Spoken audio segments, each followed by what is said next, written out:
A very good evening, a warm welcome to probably not cold, because some of the people who are watching this, in fact one of our guests, are enduring far chillier climes, but by the standards of Johannesburg in summer, certainly a cool and very wet evening as we go just past 5 o'clock and kick off another week of Dan Really Likes Wine, presented by Pick and Pay, as our prohibition continues. And I won't harp on about it too long, other than to once again thank the guests we had last week on Thursday: Siobhan Thompson from Wines of South Africa, Ruben Riffel, one of my favorite chefs, and a dear friend of mine, great restaurateur, and Rico Besson from Vinpro, who collectively gave, I thought, some really balanced perspective on such an enormously difficult time for our wine industry, a time which is seeing far more than just people who want to buy a bottle of wine from their local Pick and Pay and take it home from dinner being unable to do so, but jobs being lost, charities being hurt, wine tourism being down to, well, it's pretty much nothing at the moment, while a couple of people are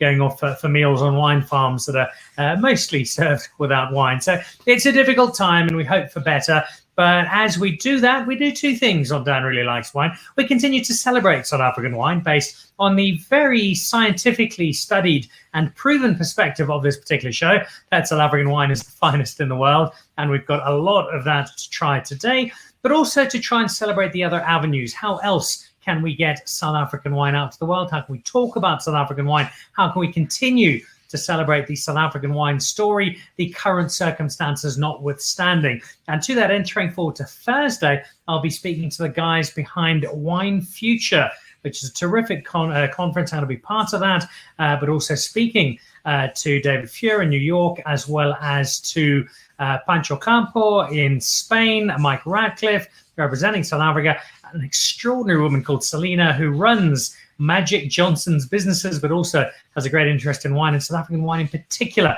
So that is coming up on Thursday. It's not the only time this week, though, that we're going to America. A little later on in today's show, we head out to New York, where it is freezing, and I mean that literally. It is 0 degrees or thereabouts, where Jim Clarke, the man who runs Wines of South Africa for America, will be chatting to us about how the market is looking, how South African wines are doing. Are Americans rushing out and buying loads of South African wine? Just how well are we doing, and what sells in America? I'm fascinated to find out from a man who's very much got his ear to the wine ground in America. So that is to New York a little later. But before we go to New York, if you can't go to New York, probably the closest alternative, certainly in South Africa, would be Wellington. So that is where we are going to start off. We head out to one of my favorite wineries, a winery that doesn't always get the press or the glamour of a Stellenbosch or a Franschhoek, or the new age celebration of a Swartland, or that slightly cool factor of Elgin and Hemelanada. And yet it's a place that's full of some fabulous wineries making some exceptional wine. And it's an area that I've always loved, not just for the wine, but also for the welcome. The people are there, and the fact that they always welcome you with open arms and tend to put you in an Uber slightly unsteadily by the time it's all done. So let's head over to one of them. We've extracted him just before harvest, I think, and say a very good evening, Francois Roode. How are you? Hi, Dan. Well, and you. Thank you. Very good to have you on the show, and a warm welcome. Francois is the winemaker at Diemersfontein, for those of you who didn't know. Francois, I have to start this with a confession. Let's get the elephant in the room out of the way. I did tell you off air that I had a story about Diemersfontein, but I wouldn't tell you until we went live. So this is it. This is how I discovered Diemersfontein.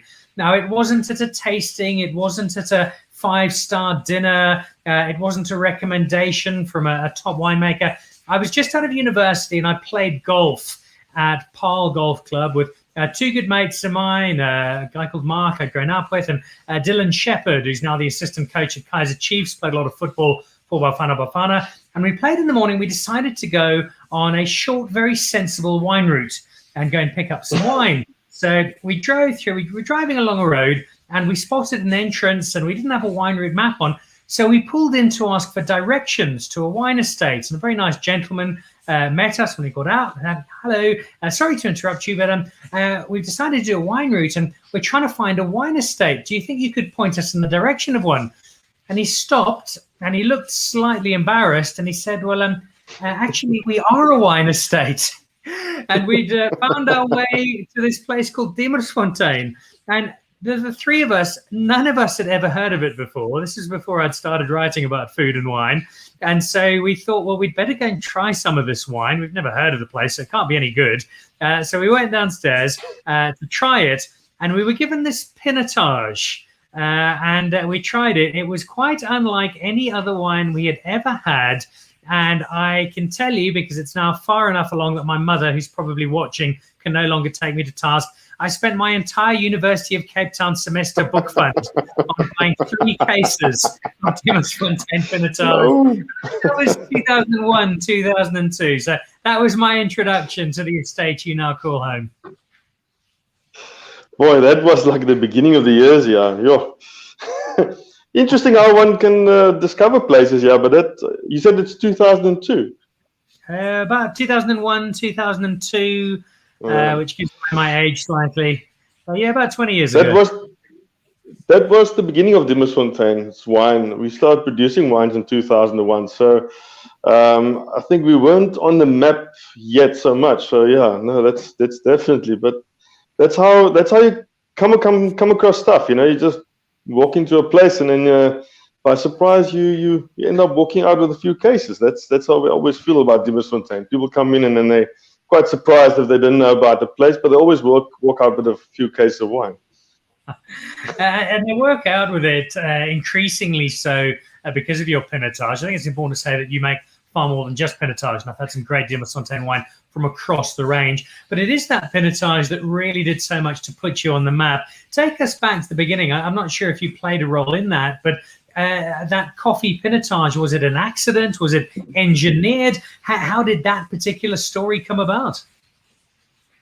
So I've been here since 2003. The first winemaker at Diemersfontein, when the first production was in 2001, was Bertus Verriet. And 2003, when I started here, he was like, you know, we were busy working on the tanks, racking and stuff. And he said, "Smell this.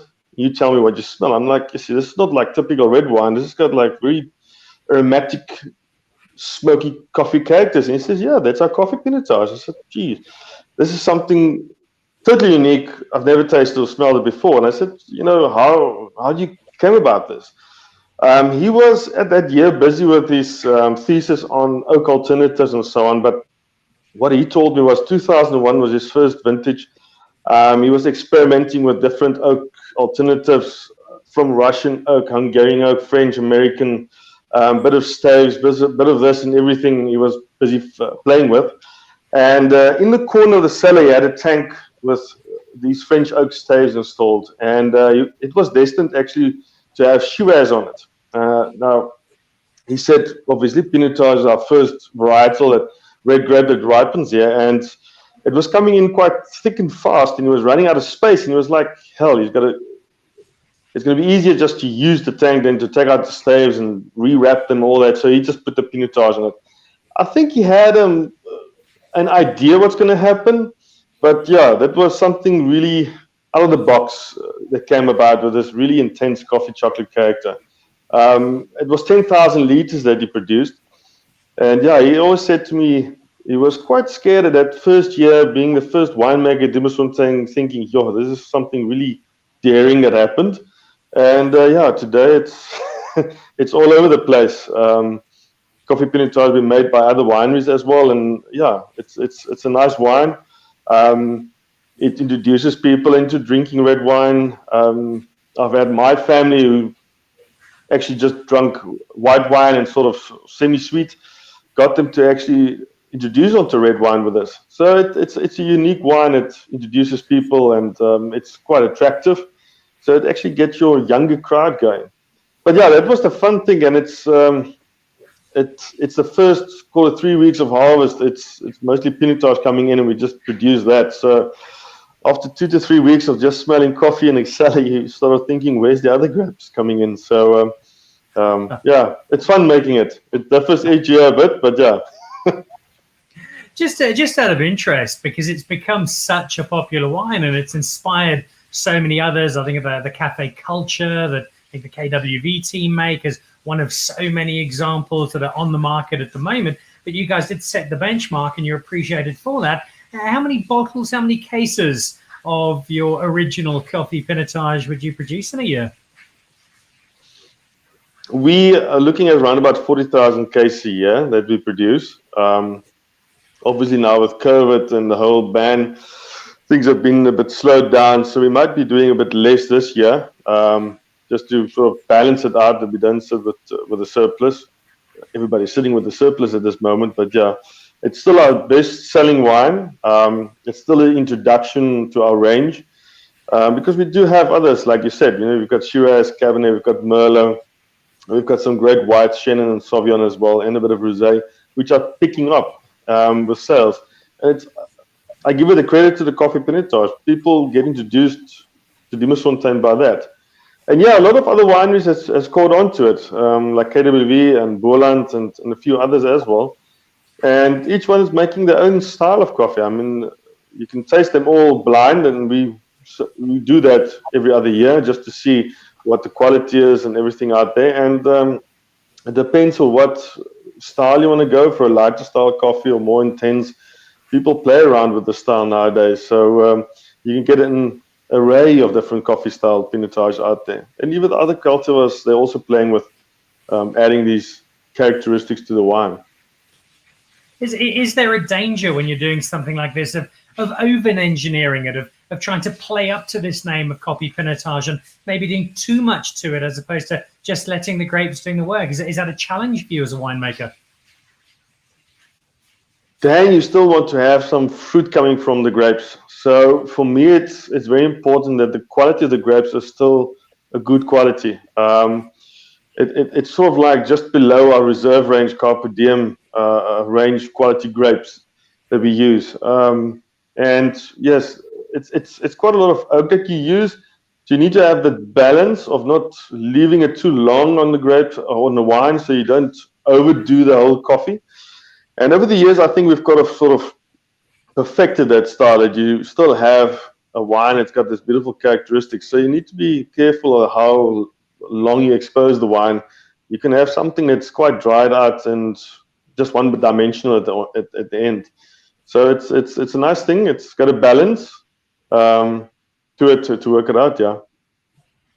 I want to get back to that coffee pinotage in a moment, because we're going to try some of it, that very wine that I first discovered accidentally 2 decades ago on a post-golf visit to Diemersfontein. But let me take a step back and have a look at something that I'm trying for the very first time. This was a delivery that I think you guys sent up to me last year. Diemersfontein, the Prodigy. Now, I'm not sure if it's Prodigy in the traditional sense or the Prodigy is just one of your favorite bands. But either way...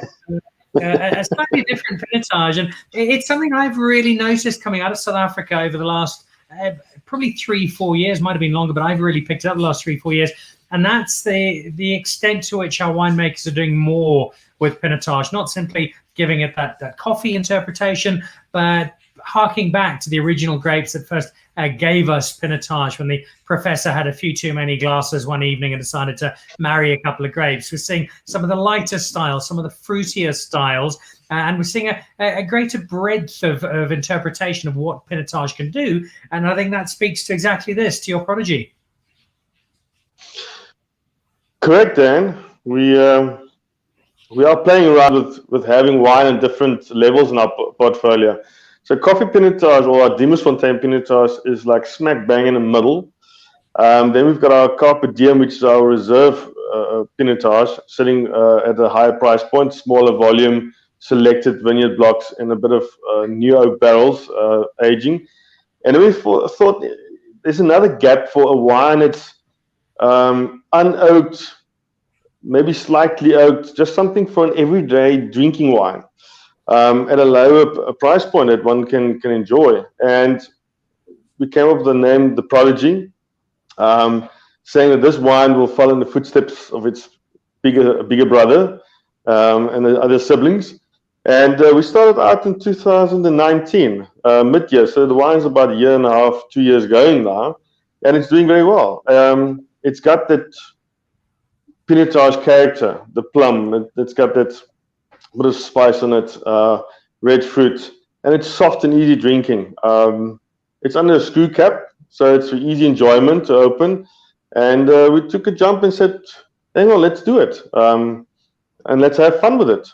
Pinotage is very diverse. We've done a bit of pinotage port in the past, playing around with that.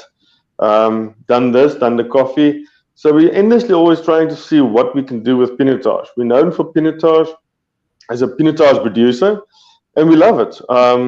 We actually are starting Wednesday with harvest, and the grape we're starting off is pinotage. So we're looking forward to that starting up. So the Prodigy was born. We did a great media release to it, and it kicked off, and it's running. Yeah, it's a great little wine. I buy it to have it to have it enjoyable weekends with friends and so on. And it's a great wine. It's 2018, but it's aged a bit and it's still doing well. Yeah, if I was blind tasting this, and as much as I'm an able blind taster, this would probably nudge me towards a Cinsault in terms of what I thought it would be, because it's definitely reflecting that part of the pinotage heritage. The Hermitage is then the Cinsauts are now coming through really strongly. It does, and I think that's making it so attractive. It's still juicy on the palate, and yeah, very happy with it and how it's coming and going forward. It's these kind of things that we sometimes sit in meetings and brainstorm and mull around and all that, and thinking of what to name things, and that's always, I'm not so great with the naming always, but yeah, we always sit and eventually afterwards we mail, and then David is quite good with it, coming up with these interesting names and things to do about. But yeah, we love it. It's doing well and it's selling locally very well. Very happy with it. I think I can understand where the name comes from, Francois. It's not so much Prodigy in the traditional sense, but this is perfect. A summer red wine. It's nice and light, round the bright. As you started, it's called the Prodigy. It's the perfect fire starter. So there we go. Tribute to pretty much Prodigy song. All right, let's move on from dreadful music jokes and move on to this this original, to this classic, the coffee pinotage. The approach to making it, how much has it changed from the very first time that was produced, when Bertus gave it to you, to where it is now? And is the aim to try and create a facsimile every year? So if I've had it 5 years ago, I'm going to be having the same thing now? Or are you giving the grapes a bit of freedom? Are you playing a bit with the expression of each different vintage? So vintage-wise, it differs each year, because just each vintage is it's like a gift box that you open to see what you're going to get. You've worked your whole season through to get to the grapes, and then you're picking it, and now you see what's going to develop in the tank. We've tuned it in a way that we've focused on blocks and vineyards that we see, okay, fine, the amount of oak to be used, we need to change it. This may be overshadowing the wine maybe too much here. This specific block has got a lot of character to structure, so we can use a bit more. And we played and modified with those kind of scenarios going forward. We've even added maybe some unoaked to it to see what it does to it, if it adds some more fruit to it. So we've done these kind of trials and tastings in the lab the whole time. We stick to what works most of the time, but we can do as much in the vineyard actually, and that's where the magic starts, is to get the proper quality grapes in. 2004 probably was one vintage that was quite spicy for no obvious reason. I can't remember why it was, but it was quite spicy on a note with the coffee. There were some years that we've probably had a bit of colder weather, maybe not uneven ripeness, and we've had sort of like a one tank of, I call it the peppermint crisp tank. It's maybe a bit too green pinotage, but it came out, if you smelled it blind, you would thought of like minty crisp, peppermint crisp type of thing. But yeah, that didn't work as much. So we've played and fiddled with it, but yeah, over the years we've managed it to get to our blocks and work it as such with the oak. Sometimes less oak, sometimes more oak. So you need to get the feel of how the season is going to go forward and taste the grapes to see how you're going to play it out. So it's a funny one. It can be quite tricky, but it works. Anyway, challenging each year to get it right. But yeah. All right. Well, let's go into the example of this particular wine that I have here. I have the 2018, the original Diemersfontein pinotage, said with great pride. And you just need to lift the glass up, and you get such a rocket of coffee and chocolate and mocha just roaring up your nostrils and screaming out its arrival. It's not subtle, but that's no criticism. It's roasted and it's glorious, and it just brings you straight in. And yeah, I know there'll be people who don't particularly like this style, but especially for people, and you suggested this earlier, people for whom the wine journey is quite new, who are still getting their head around wine and getting their palate around wine. This is just it's a really good entry point to drinking red wine. And that's what I love about it. For me, it was the introduction here at Diemersfontein when I started. For a lot of people, at a lot of, call it wine shows or events where people will come past Diemersfontein and go like, what do you guys do? And you go like, new customer, don't know us. Let's introduce you to pinotage and with our coffee. And then people, it can be good and bad. It's good. They will always remember us as Diemersfontein coffee pinotage, but then they sometimes forget that we actually do make other wines like Malbec and Cab and Shannon and that kind of things. But it gets the talking point going. And it's a nice talking wine as well. You throw it in as a blind tasting in between. People go like, here's a coffee pinotage, probably Diemersfontein. Or if you want to, like you say, it's a love or hate wine. You get people that love it. You get people that don't like it. And we particularly find it like the ladies enjoy it more than the gents. I think it's more the chocolatey side to it. The ladies like it. It's easy, it's soft, and it's nice and approachable. So I think that's why the girls like it more than the men. But otherwise, I mean, we had this pinotage and tap events going on for the last couple of years.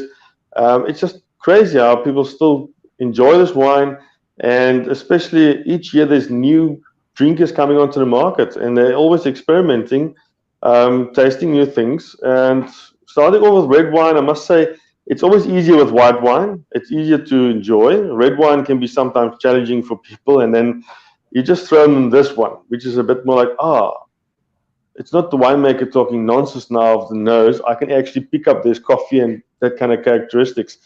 And then from there on, they start experimenting more and starting to enjoy other wines. So it's a nice thing. And for me, I think it's not just for Diemersfontein, but for all the rest of the red wine producers out there. It's a nice introduction for people to start enjoying red wine.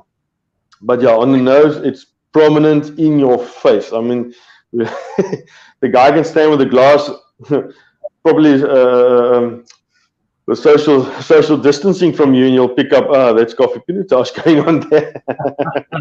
So yeah, and as you say, it's soft and approachable, much like the winemaker, really soft and approachable. And you also mentioned pinotage on tap. Now, if you've never been to pinotage on tap, if you can imagine Burning Man meets Woodstock as a red wine celebration. Pinotage on tap. I think the police have stopped it most years. A fabulous event. Before we let you go, Francois, there are 3 in this range. You've already mentioned the third one. I don't have it because my scurrilous wife, who's a moral void, has broken into my cellar and clearly polished Carpe Diem. But I know you've got a bottle of it there. We've got the first one's got that lightness of style, that Cinsault element. The original is just drenched in coffee and chocolate and mocha. Talk us through this Carpe Diem, what sets it apart, and what you can expect if your only bottle hasn't been stolen by your wife. So yeah, Dan will have to send you again a bottle or two to set you again. So Carpe Diem is our flagship range. That's our top tier, our ultra premium, and we produce only what is good quality grapes for the year. So if the volume is only 500 cases, there's only 500. If there's going to be 2,000, there's be 2,000. So it depends on season to season. It's a few vineyard blocks that we've earmarked that produces good quality, and from that we will taste through and we'll decide on what will go to barrel or not. So carpe diem meaning seize the day. We believe it's meaning actually more seize the wine. It started off also in 2001, and we had we've got the carpe diem pinotage, we've got the carpe diem Malbec, and we had some whites in the range as well, but we'll probably bring back the Chenin Blanc. We've got the Old Vine project going on, so that vineyards are turning 35, but that's a story for another day. So carpe diem pinotage, it is a selection of mostly bush vine pinotage. There's 1 or 2 trellis portions that we add onto it. Low tonnages, more on the older side. It's 20-year-old vines that's producing the grapes, so they're actually coming nice into age, and it's more like 6 to 7 tons per hectare that it's producing. We age the wines in oak barrels. Not so much in a lot of new oak like we did in the past. 20 years ago, we did everything in 100% new oak. We've moved away from that. We're doing it more slightly less, 60%. We believe less is more. So 60% new oak, and the other portion is second fill.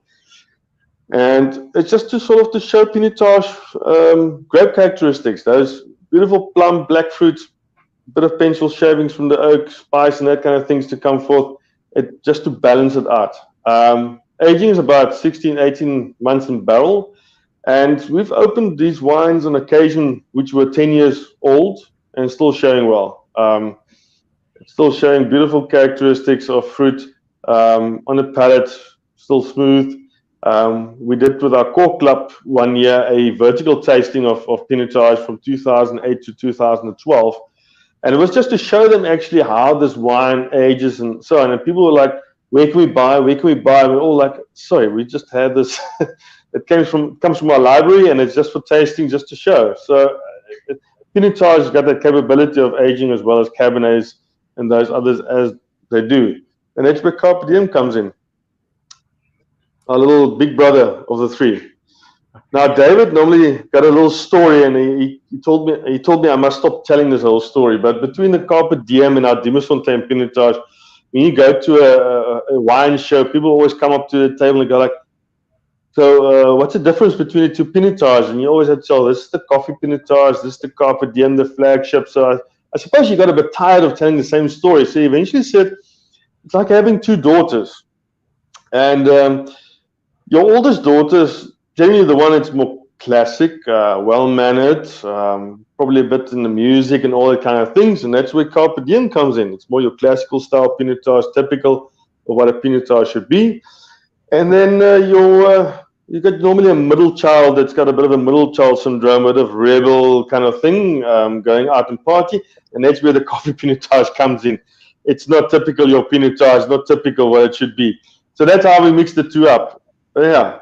And then eventually, like you said, we've got the prodigy, which is now the youngster in the pack, following the footsteps. So following the footsteps between the two. So yeah, following forward. So it's work going on. Like it's a terrific trio, and I think what it does above all, as we bid you farewell, Francois, is it illustrates the scope of pinotage and what we can do with it as a grape. And it's a grape that's taken its fair share of bad press over the years, especially. But I think these are 3 pinotages that adopt very openly a very specific style, embrace it, and then make a hell of a go of it. And we're all the better for it.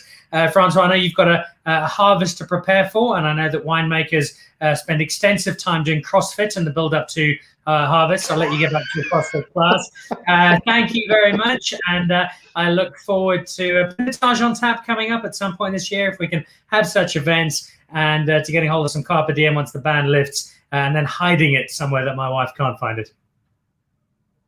Surely, Dan, surely. Thank you very much for having us here on your show today, and yeah, good luck there, and hopefully we'll be lifting this ban soon. We can get going with the sales. Indeed. Francois Roode, a winemaker at Diemersfontein, famous not just in South Africa, but all over the world, really, for that coffee pinotage that introduced a brand new style of South Africa's own grape to the world, and it's one that is still enormously popular, but not resting on those laurels, bringing in this new lighter style, the Prodigy, and then the Grande Dame, the Carpe Diem, which sits at the top of that range. Not just about pinotage, though, and if you get a chance to get to Diemersfontein, once the ban is lifted and we're allowed to go wine tasting, you'll find a lot more there. They're Carpe Diem Malbec. We don't get too much Malbec in South Africa, but it is a lovely example. So pinotage does a lot in South Africa, a lot around the world for selling South African wine. And it's always an interesting question to put to people who are involved in the wine industry representing South Africa beyond our borders. Is pinotage the trump card, or are there other wines that hold forth above it? So let's head over to somebody who fills exactly that space. He's enormously influential, scarily well connected, and despite the fact that it's only about 10 o'clock, 10:30 in the morning in New York, I think he's on his third bottle of wine already. He's a great supporter, great ambassador for South African wine, and the marketing manager for Wines of South Africa across the United States. Jim Clarke, a very warm welcome for the first time to Dan Really Likes Wine. Thank you very much. Thanks for having me. I have to apologize. I feel desperately bad we haven't had you on before, because you're an honorary South African for all that you've done, and an honorary South African whose story I want to find out a little bit more about in a moment. But let's take the segue as it sets itself up for the taking. And pinotage. There are probably two schools of thought. One that says, well, it's our quintessential South African grape. It's the one that sells us. It's ours and ours alone, despite the efforts of a few Canadians we won't mention. It's a big driver for South African wine. And then there are other people who think, well, yes, it is ours, but there are other wines, other styles that we can maybe make a little better. Where does pinotage sit both in the marketing mix for wine in America and in terms of what people are buying and enjoying? It's kind of in a funny place because, I mean, a lot of my efforts here are focused because of just the scale of the WOSA budget, quite frankly. We focus a lot on the trade. And the trade, they remember having some pinotages a few decades ago that they maybe weren't so impressed with. And if you look back, it makes total sense that in the 90s, pinotage really was the flag bearer grape for South Africa. Right as the embargoes were ending around the world, 1991, Beyers-Truder gets the Winemaker of the Year award for his pinotage. So you're like, the world suddenly opens up to South African wines, and they've said, what do we like? We like that pinotage. But a lot of them weren't necessarily quite up to the style and character that people were looking for in red wines internationally. And that's not just true for pinotage, but we have to be grateful that pinotage kind of took one for the team in that sense, that it kind of bore the brunt of the criticism. So these days, I find when I do a consumer event, we get this, they're like, oh, South Africa, do you have pinotage? They're interested. And when I talk to the trade, they say, oh, pinotage, and they start listing off all these supposed characters that to their mind are native to the grape, but are actually just problems with the winemaking that now we know better. We know how to, I feel like the level of winemaking for pinotage right now is just fantastic. And then when you look at the pinotages that make it to the shelf in the US, if you go into a wine shop in the US, there's a pinotage there. That is the most heavily vetted wine in the shop. So it's going to be good. The winemakers are serious about it. The importer says, if I'm going to bring in a pinotage to the US, it better be good because I know I have this headwind. And the US, that means it passes through a distributor who has to make the same decision. And then the retailer who puts it on the shelf is all saying, I know it's a pinotage, but I still think it's a great wine. So once it gets on the shelf here, it tends to do really well and be a really great example.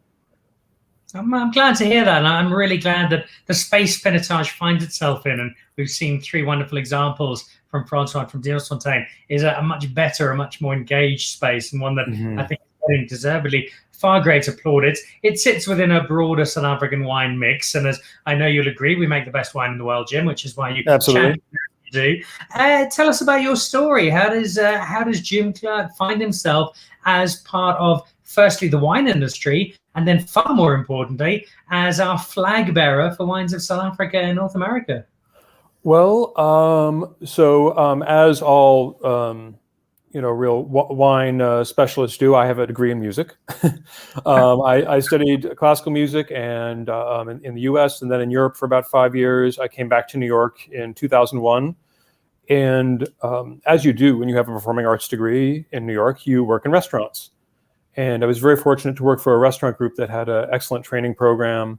I got interested in wine, and quite frankly, whether it was my own ability or just the fact that I was trying to make a living writing really weird avant-garde classical music, I knew that I needed a real day job, beside, something that could really pay the bills and make a career of, rather than being a waiter. So I started studying wine, and in 2003, the Sommelier Association had a competition, a writing competition, actually with wines of Spain. But the fellow who organized it, Rory Callahan, also worked with wines of South Africa quite a bit as a consultant. This is before we had any sort of full-time office over here. And so I won this writing contest, and got a trip to Spain out of it, hung out with Rory on that trip, and we became friends. And so he started telling me about South African wine, introducing me to South African wine events. And it was a specialty that no one else was really looking at here. So I really kind of made it my own. And Rory used to use me freelance for different opportunities, do a presentation, arrange a tasting, things like that. So about a little over 7 years ago, it was in 2013, the restaurant I was at, I decided it was time to get out of the restaurant industry. I was too old for the late nights and being on my feet all that long. So I was trying to see what else was out there. And very fortunately, WOSA was looking to take somebody on. And we are very happy to have you with us. Well, what is it about South African wine for you that strikes a chord, that has something special to it? I think there's a few things. I think the fact that that there's such a wide range of wine styles and varietals that do well in different parts of South Africa keeps it very interesting. It's a marketing challenge also, but I have friends who work with wines in New Zealand, and I give them a hard time because, you've got to get tired of Sauvignon Blanc at some point. And that's not fair. Obviously, they have other things, but obviously that's their big breadwinner. And even if I think, if anything, Chenin Blanc is probably going to become the flag bearer here in the States, and is becoming so. It's never going to dominate the South African wines we sell the way Sauvignon Blanc does for them, for example, or even for the Argentinians, Malbec. I know producers in Argentina who would love to export their wonderful Viognier or Chardonnay, but the importers are less willing to touch it because they figure all that's going to sell is the Malbec. Do you think that's something that the South African wine industry appreciates enough? That although, yes, Argentina owns the Malbec world, and New Zealand, we'll give them Sauvignon Blanc, given that they're no longer any good at rugby. But do you think that the South African wine market realizes just how important it is to have that incredibly broad range of high quality wine? I think so. It's one of those things where you have to accept that it makes what we're doing in terms of building the market go slower, but your position is overall more secure. We see this right now that Sauvignon Blanc continues to spiral out of control. So the New Zealanders are just making as much as they can, and so is everybody else. But Argentina, their numbers are beginning to slip, and largely it's because Malbec is not quite as favorable as it used to be. It was typically done in a really rich sort of style, and as you were talking about with the pinotage, a lot of Americans are going to say the lower alcohol, lower oak, fresher style of red wine. And Malbec hasn't made that transition. I'm not going to say it's not possible with a grape, but it doesn't seem to be typical of the wines I've had, be them from Argentina or France or elsewhere. So they're really relying on that style of wine to carry them. And if that falls out of fashion, then they're stuck. We've got a couple of people commenting in. Heidi Trollope, referring to my earlier comment about my evil wife stealing my bottle of pinotage. Don't blame your wife. Best ever pinotage. It certainly is excellent. And then Lisa Harlow, leading directly into what you just said, what I want to follow up on. Not your pinotage is your calling card, probably Chenin, or maybe that's just my taste. The Chenin Blanc story, I know your colleague Joe, who looks after the UK market, has that as a really big part of her drive of South African wine in the UK, where we're sitting, I think, in a really healthy space, particularly in a higher end wine. In terms of the American market, what's working, what's not, what are people really gravitating towards from a South African perspective? I think Chenin is taking that position as a flag bearer. So I think that really, if you're going to get to that point where if you have a bistro wine list and they only have 3 whites and 3 reds, if they're going to have one South African wine, it's probably going to be a Chenin before anything else. So I think we are getting to that spot. The challenge we've had is kind of showing the retailers, the sommeliers, that there are people asking for it, especially at the retail level. They want someone who comes in and sort of saying, hey, I want this kind of wine. And while we may not be quite at the point where people are coming in asking for South African Chenin, they are coming in asking for a wine that has enough aromas for a Sauvignon Blanc drinker, but maybe enough roundness and body for a Chardonnay drinker, freshness for a Pinot Grigio drinker. And when you look at that Venn diagram, a lot of South African Chenins fall right in there. And retailers love that because then they can sell, if someone says, I've got a party with 50 people, here's a wine that's going to make them all happy. All the white wine, whether they're Sauvignon Blanc fans or Chardonnay fans, which here in the US is usually a pretty, one or the other. If you like Sauvignon Blanc, you don't like Chardonnay, or vice versa. But to have a wine that can satisfy both is really useful for retailers. And that's how people are learning the wine. Yeah. That dexterity is a great attribute of our Chenin Blanc, and I love the fact that you have brought that up. You mentioned that people maybe won't go in and specifically ask for a South African. To what extent do you feel the American market is starting to understand a little more about South African wine? Not perhaps that they're asking for a specific wine estate, but they might know a little bit about Stellenbosch, for instance, or the Swartland, or ask for something from Elgin. Is there a feel that there's maybe that sort of understanding just beginning to take hold? Yeah, I think what happened with the Swartland folks starting in around 2007, 2008 really opened up the door to really talking about regionality again. I think this happened before with Stellenbosch, with the kind of the first round of wines coming to the U.S. in the 90s. But it goes back to that thing of talking about diversity. Saying you make a lot of different wines well, it tells people that you're chasing the market. But now we can say, well, we make different wines well because it's one country, but many different terroirs. So when you talk about the Swartland, you can talk about Chenin, you can talk about Syrah, but it's going to be different varieties in a different style than if you went down to Stellenbosch. So since 2008 or 2010 or so, as those wines started coming into the market, we've really been able to change the conversation and say South Africa, but then say Swartland, say Stellenbosch, say, I think Elgin. We don't quite have enough wines in the market here yet for that to have cut through, but Hemel and Arda definitely has a reputation. The popularity of Pinot Noir has really enabled that very much. So we're starting to see that recognition for different regions doing different things. And that makes it easier to say we do a lot of different things well, because you're not just planting your Merlot next to your Syrah, some other things that maybe wouldn't go together in California. So we have two fabulous bottles of wine that you've picked for us to try, and I'm itching to try them. I do have one last question for you on the general market before we dive happily into this wine. The South African wine story has not been a terribly cheerful one over the last year, and we're well aware of that. Yeah. But if there's been a silver lining, it's been that the rest of the world has, out of a show of sympathy, a show of support, been bigger and better about buying South African wine and supporting the industry. Is that the case in America as well? And to what extent is there for the American market a willingness to go beyond the American wine itself, which there's some excellent wine out of America, and say, you know what, I'm going to try some South African instead of something from Napa or Sonoma or Oregon or one of the American areas? Yeah, I think there's definitely an interest in supporting South African wine. A lot of people have heard about what's going on down there, and with the alcohol ban and things, and sympathize and understand the importance.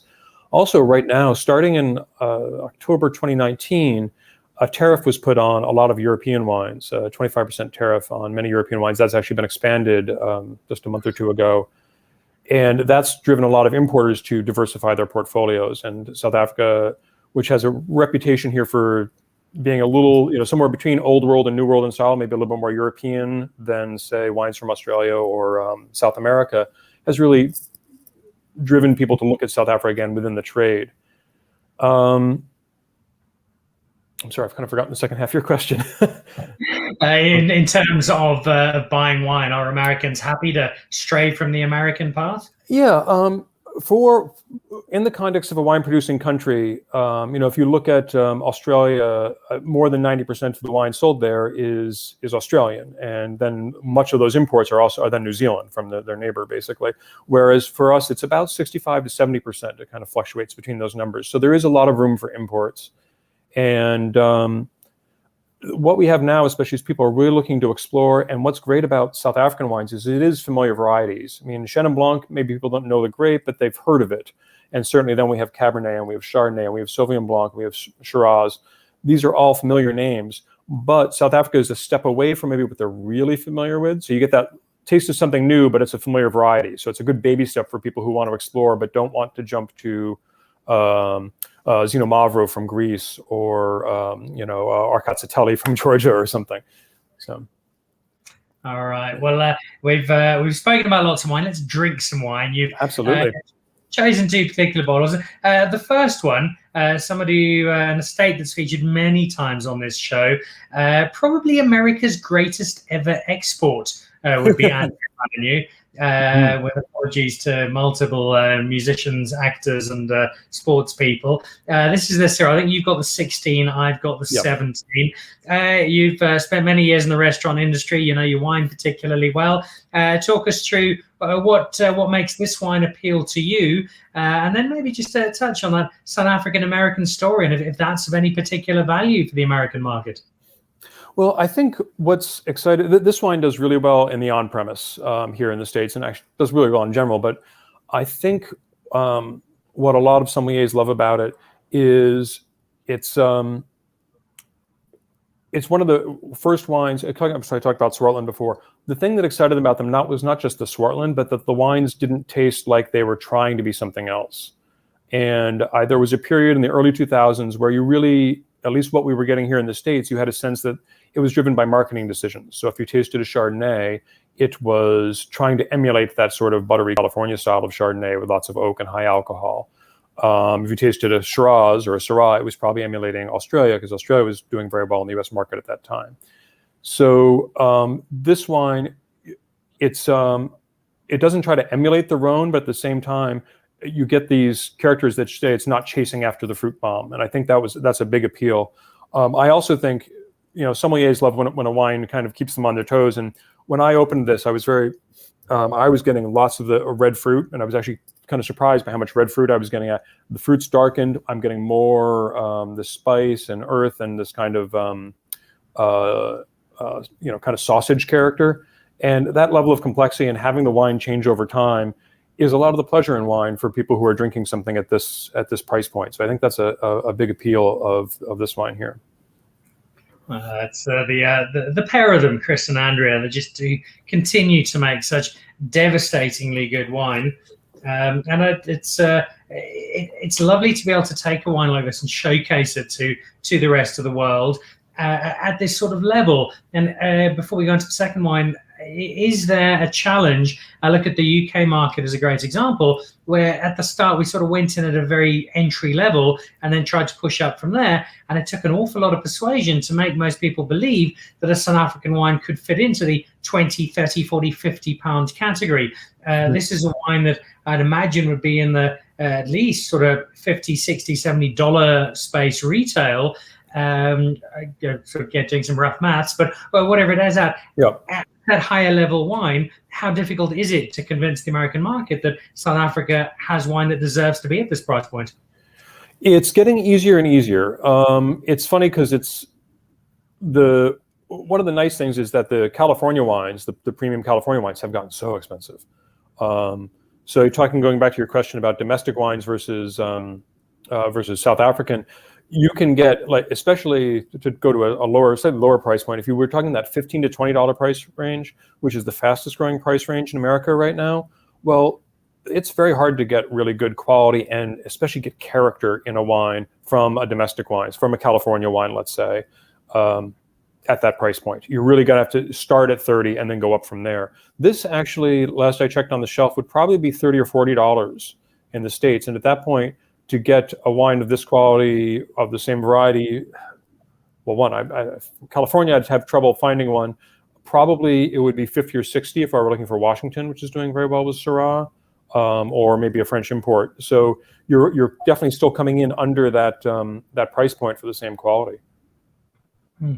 It's value at what for us is a very high price, but internationally not quite so much. And I think it's part of the great opportunity we have.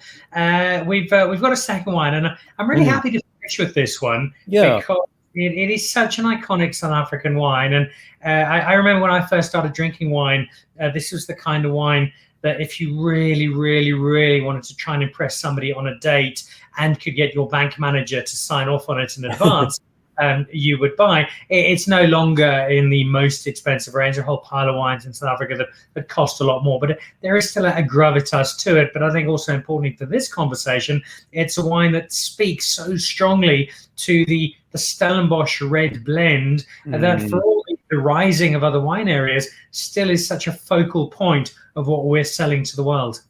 Yeah, it's funny with sommeliers, these young sommeliers becoming so influential here in the U.S. market, not just in their restaurants, but via social media and things. A lot of them seem to think that South Africa started in 2005 or so. I had someone the other day say, I'm really enjoying these South African wines that I'm tasting, but do you have something like newer? Because I know Adi Badenhurst, but he's been around forever. And I was like, he's been around, it's less than 2 decades. What's forever? And this must be the U.S. very short-term thinking.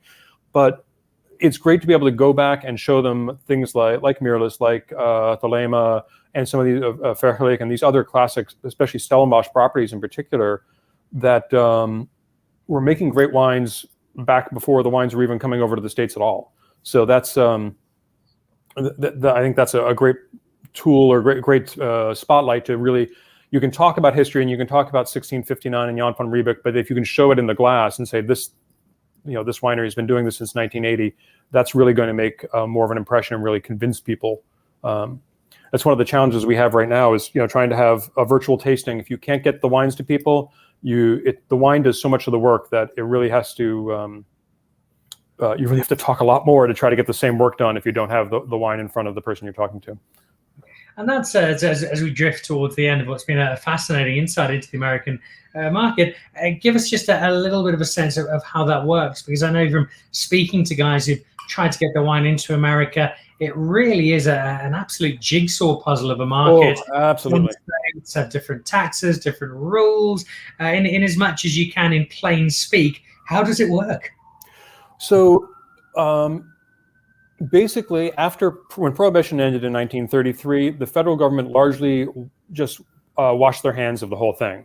So you've got to have a federal import and things like that. But the laws on that regard are pretty simple. Your label has to be a certain way, what have you. But then each state has a different model. And the basic model that you find in most states is what they call the 3-tier system. This means there's the supplier, a distributor, and then the retailer. So it has to pass through all those hands before it gets to the wine drinker. And the idea was they were worried about organized crime dominating the market. This is the excuse, at least. And so by splitting it up, so you can operate in one tier, but not the other tier. So if you're a distributor, you can't also have a retail store. And if you have a retail store, you can't be an importer. And there's exceptions, but the thing is, each state is different. So it's very interesting for me as I'm not doing it right now, but normally when I go around the States doing presentations and things, if I'm working in St. Louis, I'm probably working with a completely different set of wines than I am when I'm in Florida or here in New York, because you're not really importing to the US, you're importing to certain states in the US. On the other hand, it's such a huge country. There aren't many producers that should really be starting off saying, I want an importer and distributor in all 50 states, because you're not going to be able to service it. And you'll see a lot of people who really concentrate on maybe the Northeast or even Texas. Texas is so big, you can move enough wine just in Texas if you put the time in. But it really means you have to target and then grow. And it's like saying, oh, I've got it. You don't just have European imports that you send to. You send to Germany and you send to Sweden and you send to the UK, I guess we'll call Europe for now. And so forth. So the US, you think, well, I got New York and I've got Florida and I've got Texas. And then once you prove yourself in one of those, then the distributor in the neighboring state's going to get interested. So you can grow from there. But it's just such a long investment. And every wine region in the world and their neighbor is coming here trying to sell wine. So you're in a very saturated market. Which leads me to one final question for you as we sweep back some 2015 Meerlust Rubicon, which really is drinking quite delightfully. Yeah. A two-parter for you. If somebody's watching this now, they're a South African wine producer, They're on the back foot at the moment. Local sales are hiatus. It's a difficult time. What would be a few words of counsel from you to somebody looking at trying to tap into the American market for the first time? And then, honestly speaking, is Jim Clarke feeling optimistic about the South African wine future in America? Okay. The first question is, despite what's the conditions in South Africa and the need to build exports, don't rush into a relationship with an importer unless you're sure they're the right one. So many people get into kind of bad relationships, and there's a lot of people who are eager to import not just South African, but wine in general, who fall for the romance of wine, but don't necessarily have their feet on the ground. They don't have the capital to manage cash flow properly. And I've seen too many South African wineries sign on with a fly-by-night importer, quite frankly, because they're eager to get into the U.S. market. And with what's happened with COVID, I was worried that this was going to happen again, because it's been a standing pattern. So take your time, get with somebody reputable, someone who wants to work with you beyond the European tariffs and beyond what's happening with COVID. So they're not just taking advantage of what's happening right now. Then, as far as our potential for the future, I'm really encouraged. The numbers haven't picked up that much. They were up a couple points over last year, but of course we had a whole period where there were no exports coming at all. So that knocked things back. But the interest in South African wine is growing. We're getting our wines in a good price point. We don't have that problem you were talking about before, where we came in at a cheap and cheerful price point that we have to work up from. We can enter at that $15, $20 price point and build a reputation there. And the quality price ratio we offer is just fantastic. So people are going to catch on to that. And they will be benefiting from, amongst other things, the expertise of a very devoted classical musician turned waiter turned African wine export. Jim, it's been an absolute delight having you on the show. Thank you. I look forward to having you. Thanks for having me. And drinking some wine with you in New York or South Africa or both. But keep promoting our wine, keep championing it, and thank you for the fantastic job that you do. Thank you very much. Thanks for having me. It's been a pleasure.